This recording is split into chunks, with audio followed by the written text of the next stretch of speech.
She paid for a stranger's coffee, then saw him fire her boss the next morning. It means a lot. At 7:12 on a rainy Chicago morning, Mara Collins decided that adulthood was mostly just choosing which disaster deserved caffeine first. Her hair was still damp from the shower she had taken in under 4 minutes. Her blouse had a faint wrinkle near the collar. Under her eyes were the shadows of a woman who had spent half the night helping her mother to the bathroom, counting pills, and pretending not to hear the fear in Tessa Collins's voice when her left hand shook again. Mara checked her bank app while standing in line at the cafe. 1842 technically, that was enough for coffee. Technically, it was not enough for life, but she had a 9 a.m. Meeting with Graham Ellis, and facing Graham without caffeine was less a choice than a workplace safety violation. The cafe was packed with people in raincoats, earbuds, and expressions of private emergency. Everyone was late. Everyone was important. Everyone believed the person in front of them was the reason civilization was failing. Then the man at the counter tried to order. He was tall, maybe mid-30s, wearing a dark coat that was too plain to be expensive and too well cut to be cheap. His hair was damp from the rain, and he looked at the menu board with the grave concentration of a man reading a merger agreement. The barista waited. The man cleared his throat. Is medium equivalent to operationally standard? The barista blinked. It's medium. Yes, but relative to what? The woman behind her whispers. Oh my God, Mara closed her eyes. Not today. The man continued, apparently unaware that the entire line had begun aging behind him. I'll have a coffee. Normal temperature, minimal complexity. The barista stared at him. Mara leaned slightly forward. He means drip coffee. The man turned, grateful. You do now. Thank you, you're welcome. Try not to negotiate with the muffins. A tiny smile appeared at the corner of his mouth.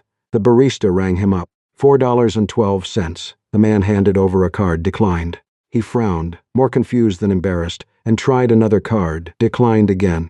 A man behind Mara sighed so aggressively it deserved its own weather alert. The stranger checked his phone, then his wallet, then the card again, as if betrayal by plastic required a full investigation. This card usually works in Zurich, he said. That did it. The barista's patience died visibly. The line shifted. Someone muttered about rich weirdos. Someone else said people should know their balance before ordering. Mara saw the stranger's shoulders tighten, not with arrogance. With the sudden, humiliating awareness of being in everyone's way. She knew that feeling too well. She remembered her mother years ago dropping a packet of food assistance coupons at a grocery store while the man behind them groaned and the cashier pretended not to judge. Mara had been 17 then, old enough to understand shame and young enough to hate every person who watched without helping. So she stepped forward. What is with mine? The stranger turned. You don't have to do that. I know. That's what makes it generous instead of a billing error. Mara, the barista said, recognizing her from too many exhausted mornings. You sure? No. Yep. She paid for both coffees and felt her bank balance become a smaller, sadder number. The stranger accepted the cup with both hands like it came with legal consequences. I'll pay you back, he said. Unless you're secretly a prince, I think I'll survive the $4. I'm definitely not a prince. That's exactly what a prince with bad credit would say. He laughed, startled, as if laughter had not been on his schedule. They stepped aside to the pickup counter. Mara grabbed napkins, checked the time and felt her stomach drop. She was now officially late enough for Graham to enjoy it. The stranger looked at her badge clipped crookedly to her bag. Brightline Media? Unfortunately. You work there. I am employed there. Work implies a level of mutual respect I'm not ready to confirm. His expression sharpened slightly, though Mara was too tired to notice. What do you do? Officially, coordination assistant. Unofficially, human apology machine. I organize campaigns, fix other people's mistakes, and get blamed when the printer develops emotional boundaries. He smiled again. Sounds demanding. It's fine. I'm only one passive-aggressive email away from spiritual enlightenment. And your boss? Mara laughed once into her coffee. My boss thinks leadership means stealing your umbrella and then telling you rain builds character. The man studied her over the rim of his cup. I'm observing a place that may need fixing, he said. Mara paused. Then she nodded slowly. That is either very mysterious or the opening line of a man about to sell me a productivity app. Neither. Worse. Consultant? His face almost gave him away. Something like that. Mara checked the time again. Well, good luck fixing whatever broken thing adopted you. I have to go be professionally belittled. She hurried out into the rain. Evan Pierce watched her leave. He did not follow immediately. He looked down at the coffee she had paid for, then toward the glass towers across the street where Brightline Media occupied floors 14 through 18. Pierce Holdings had acquired the company 6 weeks earlier. Since then, anonymous complaints had piled up faster than quarterly reports. Bullying, retaliation, stolen work. HR silence. Evan had decided to observe quietly before making changes. He had not expected his first useful report to cost a stranger $4. Mara reached Brightline 9 minutes late. Graham Ellis was waiting near the conference room, like a man who had been personally betrayed by traffic, weather, and the concept of caregiving. "Mara," he said loud enough for the team to hear, "glad you could join us." She kept walking. "Good morning. That depends on whether you finished the deck. I sent it at 1:43 a.m. Yes, after I requested it at 6 p.m. Right. I should bent time." A few people looked down to hide smiles. Graham did not. His voice turned smooth and dangerous. "Some of us don't have the luxury of treating deadlines as emotional suggestions." Mara felt heat rise in her face. "My mother had a medical issue last night. And I'm sympathetic," Graham said, with no sympathy anywhere near him. "But people with complicated personal circumstances need to be especially careful about reliability." The room went still. Owen, the graphic designer beside the screen, looked at Mara, then away. He had helped her finish the visuals last night. He knew Graham had changed direction 3 times and then claimed the idea as his own. Mara swallowed. She needed this job. More specifically, she needed the insurance attached to this job. Her mother's rehab did not care about dignity, so she sat. The meeting began. Graham presented the campaign strategy Mara had built, using her phrases, her structure, even the lines she had written at 1:18 a.m. While reheating soup for her mother, the team praised him. Mara took notes. By the time the meeting ended, her jaw hurt from not speaking. Graham called her back after everyone else left. He told her the revised deck needed to be redone before lunch. He told her her tone had been defensive. He told her Brightline valued team players, and team players did not make leadership manage around their personal lives. Mara nodded because nodding was cheaper than unemployment. When she stepped out of the room, she saw the coffee stranger standing near reception with a visitor badge. He looked different in the fluorescent office light. Still damp from rain, still holding the coffee cup, still too composed for someone whose Zurich card had failed before 8 a.m. Mara forced a smile. "Please tell me you're not here to fix the printer. It bites." He looked past her toward the conference room, where Graham was laughing loudly on a video call with senior leadership. Then he looked back at her. "Does he always speak to you like that?" Mara shifted the stack of folders against her chest. She should have lied. She usually did. Instead, maybe because she was tired, maybe because he already owed her $4, she said the truth lightly enough to survive it. Only on days ending in Y, the stranger did not smile this time. He looked at Brightline's glass doors, at the rows of desks beyond them, and at Mara standing there with too much work and not enough protection. Then he said quietly, "Tomorrow may be different." Mara almost laughed. People who did not have to survive a place always thought tomorrow had better manners. "Sure," she said, "and maybe the printer will apologize." She walked back to her desk. Behind her, Evan Pierce touched the visitor badge clipped to his coat and looked again at Graham Ellis through the glass. Tomorrow, he thought, would indeed be different. By 9 the next morning, Brightline Media smelled like burnt coffee, printer toner, and fear disguised as productivity. Mara arrived early, not because she felt ambitious. Because Graham had sent 6 emails before sunrise, each one slightly more dramatic than the last. The revised campaign deck had to be ready for the all-company meeting with the new parent company. Fonts needed alignment, charts needed replacing. Graham's name needed to appear on the title slide, despite the fact that Mara had built the entire presentation while eating cereal over her kitchen sink at 2 a.m. She sat at her desk with a coffee she could barely afford, and a headache she had definitely earned. Owen rolled his chair closer and whispered that the new CEO was coming in person. Mara kept typing. Executives came and went. They all used words like culture, transparency, family, and transformation until the words meant nothing. The only transformation Mara cared about was turning her mother's insurance claim from pending to approved. At 9:47, Graham appeared beside her desk. His suit was immaculate, his smile was not. He reminded her that she was to sit near the wall and take notes. She was not to over-explain. She was not to correct leadership in front of the new owners. She was not to let her personal stress affect the room. Mara looked at the slides open on her laptop, her ideas, her structure. His team. She nodded, because nodding was still cheaper than losing health insurance. The conference room filled quickly. Managers took the front seats, staff lined the walls. A few people tried to look excited. Most looked like they were trying to guess whether the acquisition meant layoffs. Graham stood near the screen, glowing with borrowed authority. Mara sat at the side table with her notebook and pen. Then the door opened. The man from the coffee shop walked in. For 1 second, Mara's brain refused the information. He was no longer wearing the plain, rain-damp coat. He wore a charcoal suit that fit like it had been made by someone who charged more than Mara's monthly rent. His hair was dry and neatly combed. His expression had shifted from mildly confused coffee victim to something calm, direct, and impossible to ignore. The room stood. Someone introduced him as Evan Pierce, CEO of Pierce Holdings. Mara dropped her pen. It hit the floor, rolled beneath the table, and, because the universe had a flair for physical comedy, stopped directly beside Evan's shoe. He looked down, then at her, not long, not obviously, but just enough. Mara bent to retrieve the pen and whispered to herself, "Fantastic. I bought capitalism breakfast." Evan began without the usual acquisition speech, no talk of synergy, no inspirational slide, no raw promise that everyone was valued while half the room quietly refreshed job boards. He said he had spent several weeks observing Brightline, CEO, not as a visitor, an applicant, a temporary consultant, a customer, a man whose card had been declined at the coffee shop downstairs. A nervous laugh moved through the room, then died. Graham's face lost color so gradually it was almost elegant. Evan turned to the screen.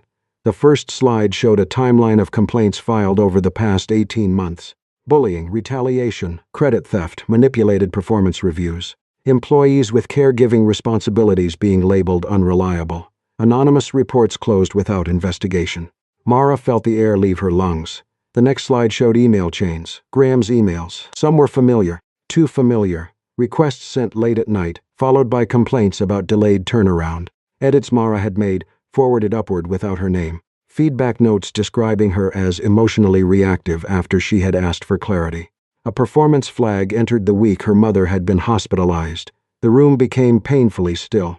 Owen stared at the table. Graham recovered enough to speak. He called the evidence incomplete. He said high standards were being misread as hostility. He said Brightline had been under intense pressure, and some employees struggled with accountability.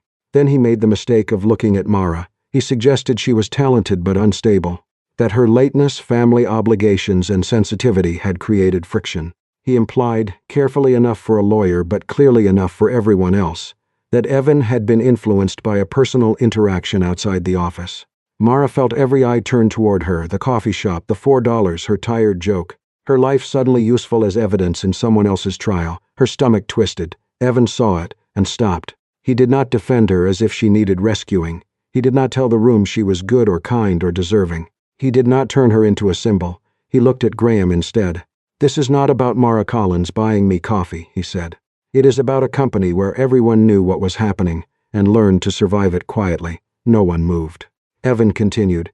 Graham Ellis's employment was terminated, effective immediately. The sentence landed with less drama than people might expect. No shouting, no gavel. Just a man in a perfect suit losing the power he had used to make other people small. Graham tried one more time.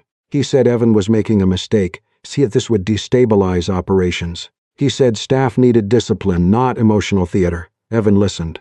Then he said Brightline would undergo a full management review, not because one bad manager had been found, but because one bad manager had been allowed to thrive. That was when the room changed. Relief did not come all at once. People who had lived under Graham too long did not know how to trust clean air immediately.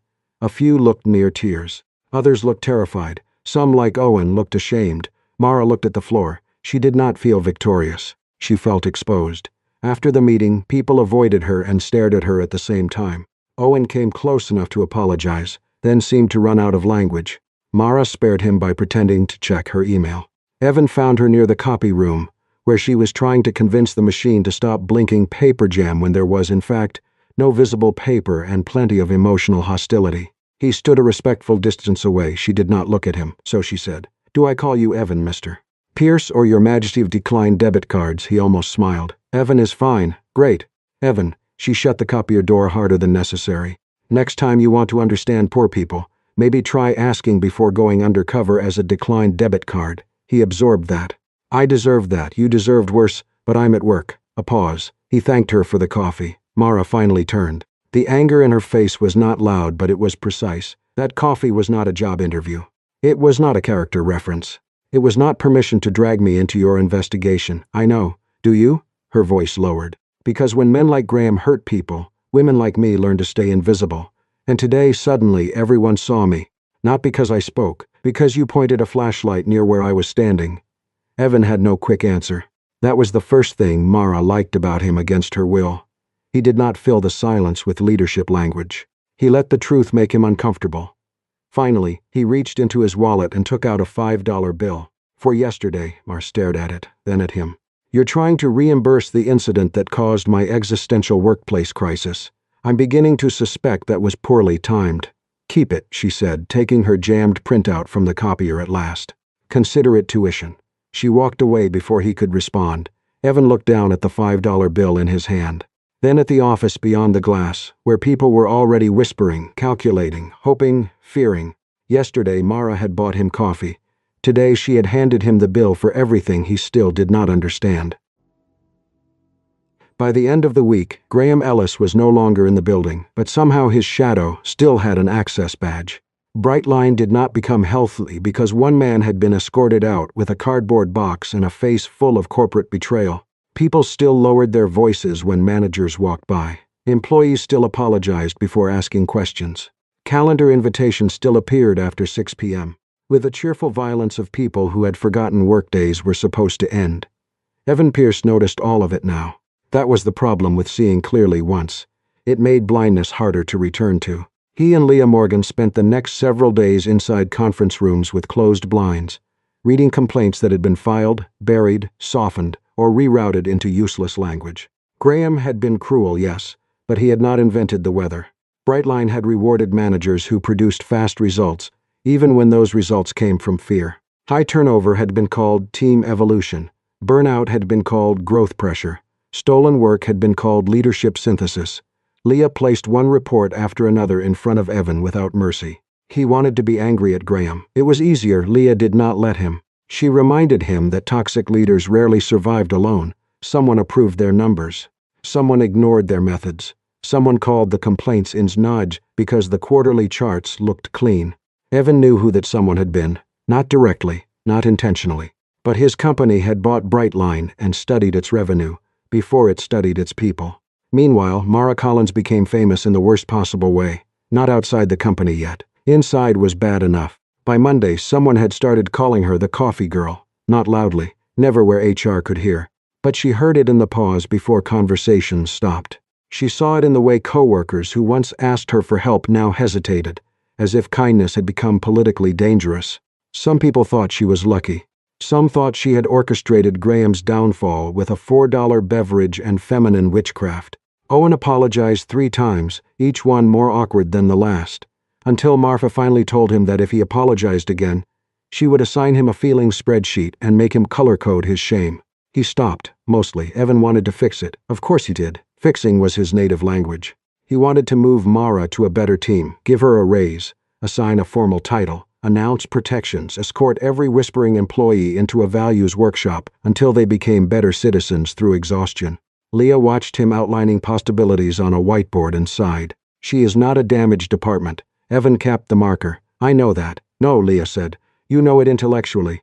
Emotionally, you are 2 minutes from turning her into a special initiative. That irritated him because it was accurate. So instead of acting, Evan did something far more uncomfortable. He asked permission. Mara was out for the afternoon taking her mother to a follow-up appointment. Evan sent her a message asking whether he could stop by to apologize for the disruption Pierce Holdings had brought into her life.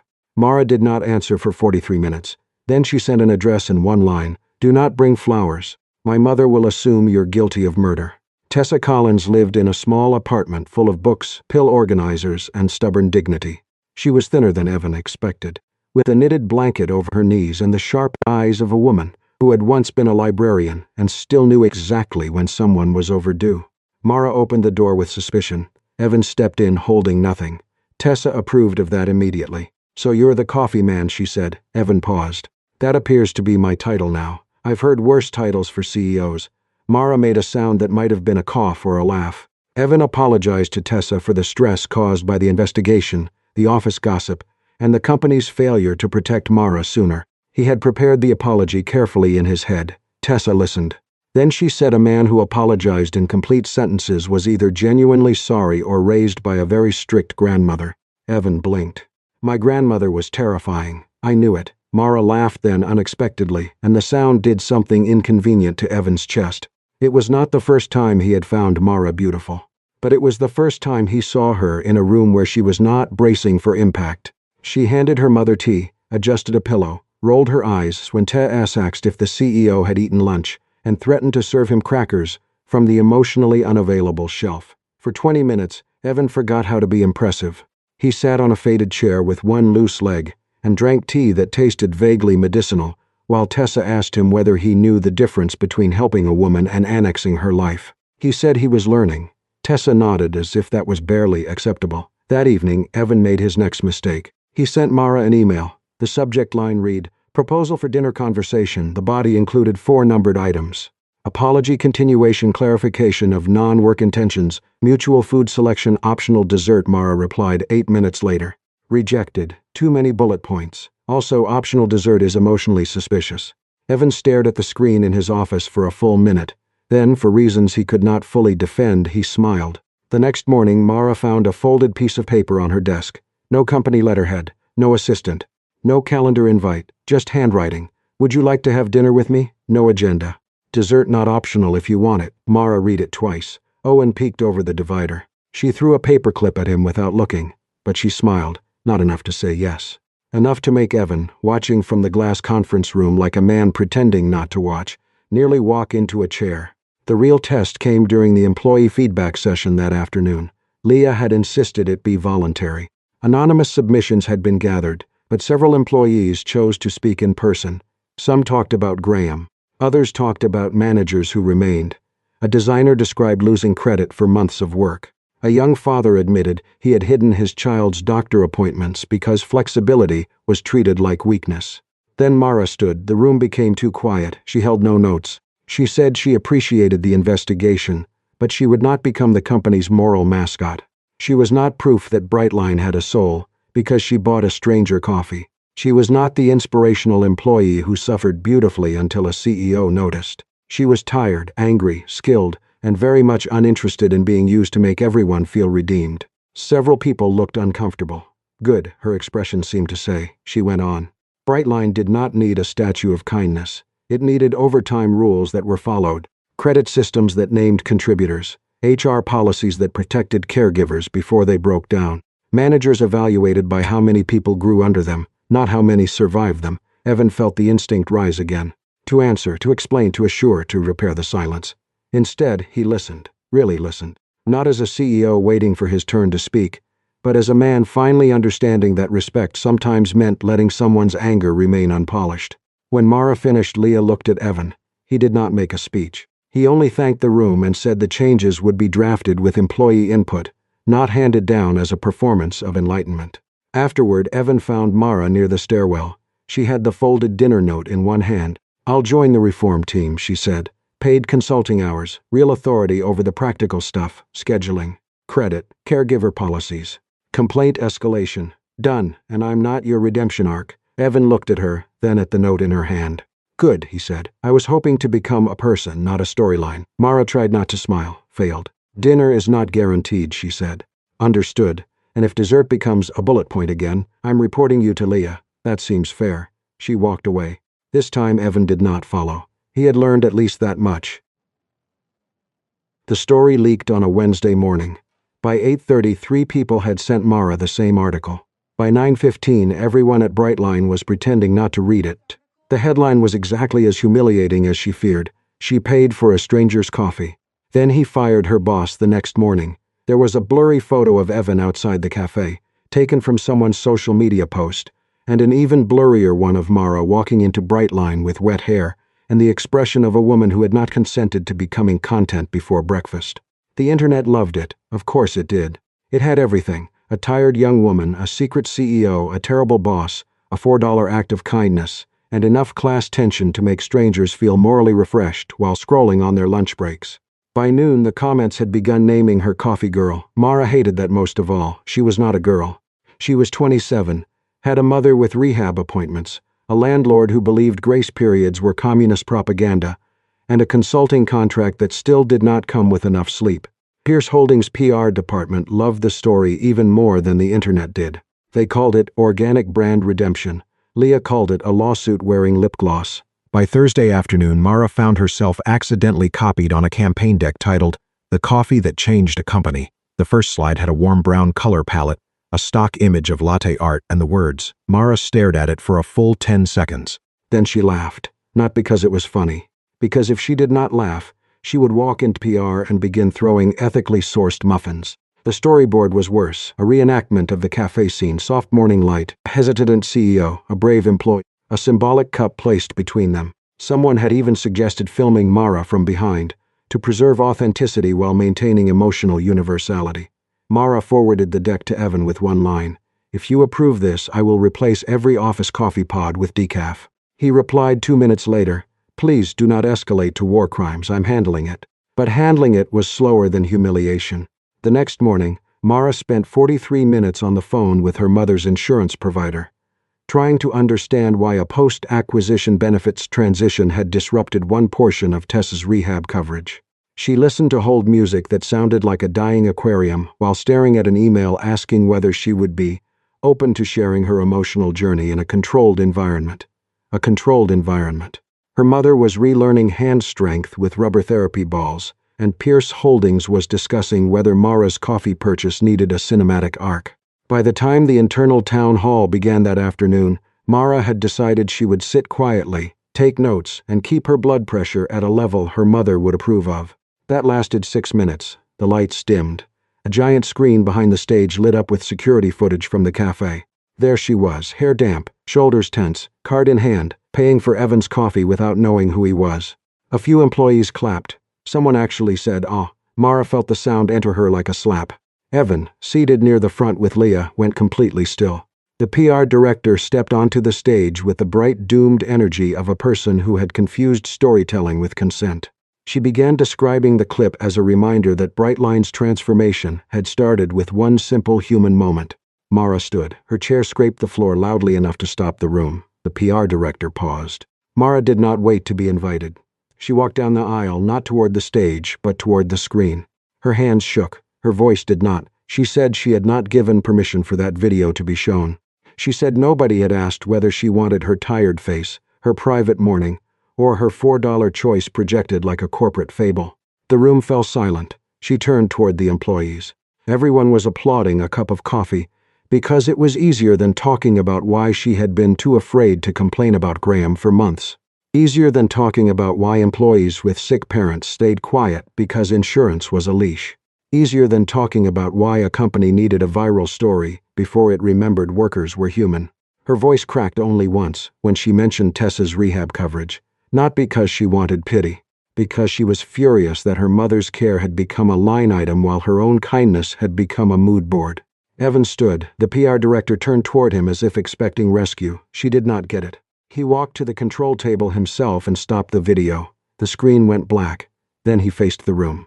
His apology was not polished. That made it better. He said the company had taken Mara's moment without consent and used it to make itself feel better. He said that was not transformation. It was extraction with warmer lighting. He apologized to Mara in front of everyone, not for making her uncomfortable, but for allowing the company to repeat the same old habit in a more attractive form, taking from people with less power and calling it inspiration. Then he canceled the campaign. No teaser video, no interview, no coffee slogan, no brand redemption arc.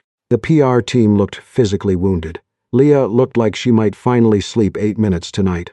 Mara sat down slowly, unsure whether she wanted to cry, laugh, or invoice someone for emotional damages. The cancellation cost Evan more than embarrassment. Within hours, the board called an emergency meeting. A major investor argued that public sympathy was valuable and reform was expensive. The new caregiver benefits review, management training, complaint system, and insurance corrections would add costs with no guaranteed return. Evan listened from the head of the table. Mara was there as part of the reform team, seated beside Leah, not as a symbol but as a paid consultant with a folder full of practical recommendations and very little patience left. The investor called the proposed changes emotionally reactive. Evan almost smiled at the phrase. Graham would have loved it. Then he answered. He said if doing the right thing only survived when it was cheap, it was never a value. It was decoration. He said Pierce Holdings had bought Brightline's revenue but had inherited its people, and people were not operational clutter. He said the cost of a humane workplace was not a threat to the business. It was the price of no longer lying about what kind of company they wanted to be. The room did not cheer. Boardrooms rarely did, but something shifted. Mara watched him carefully. This time, he was not defending her.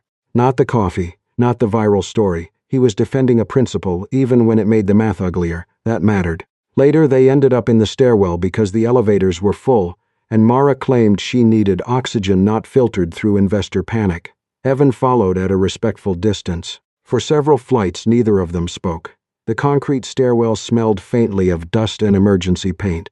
It was the least romantic place in Chicago, which somehow made it safer. Mara stopped on the landing. "You're less terrible than I expected," she said. Evan placed a hand over his heart. "That may be the most romantic performance review I've ever received." She tried not to smile, failed. There was no kiss, no dramatic confession, only a tired woman leaning against a railing and a CEO learning that love, like leadership, began when he stopped trying to own the story. For once, the silence between them did not feel awkward. It felt like trust taking its time. A few months later, Brightline Media was not perfect, but it was no longer pretending the old problems had been misunderstandings. Managers were evaluated by team feedback, not just campaign numbers. Credit on projects had to be documented. Caregiver benefits were reviewed after the merger, and Tessa's rehab coverage was restored, not as a favor to Mara, but as part of a company-wide correction. Mara did not return to her old role. She finished her contract on the reform team, then enrolled in a communications leadership program she had delayed for years. She still consulted for Brightline part-time, but now she entered meetings as someone whose voice belonged there, not as someone waiting to be interrupted. Tessa recovered slowly, with the stubbornness of a woman who refused to let a stroke ruin her library card signature. She also developed a dangerous fondness for teasing Evan. Whenever he visited, she asked if he had learned to order coffee like a normal citizen yet. Evan always said he was making progress. Mara always said the evidence was limited. He was still under pressure. The board still questioned costs. Some executives still believed kindness looked better in speeches than in budgets. But Evan had changed in one important way. He stopped disguising himself to hear the truth. He asked employees questions directly.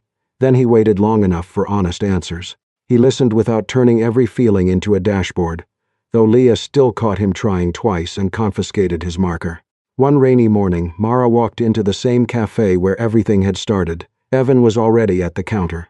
This time his card worked. His ordering, however, remained a public concern. He asked for a seasonal drink and pronounced it so badly the barista stared at him, as if he had personally injured Autumn. Mara laughed behind him. Evan turned, and the smile that crossed his face was not CEO polished. It was relieved, human. "You got the size right," she said. "I've grown. You said pumpkin like it had betrayed you." It was an unfamiliar vowel situation. He paid for 2 coffees. When Mara picked hers up, she saw the receipt tucked beneath the cup. On it, Evan had written, "Paid forward, not paid back." She looked at him. He did not rush to explain, which proved he really had learned something. Then he said he was not trying to repay the $4. He was not trying to balance the universe, settle a debt, or turn her into the woman who had changed his company with caffeine. He wanted coffee with her, because he wanted to know Mara Collins beyond the story everyone else kept trying to tell. Mara held the cup in both hands. "Note," she said. "No PR, no agenda, no emotional town hall disguised as a date. I left the bullet points at home." She studied him for a moment, then smiled. "Okay, coffee." They sat by the window while rain softened Chicago into silver and gray. This time, Mara was not calculating how much money remained in her account. Evan was not pretending to be anyone else.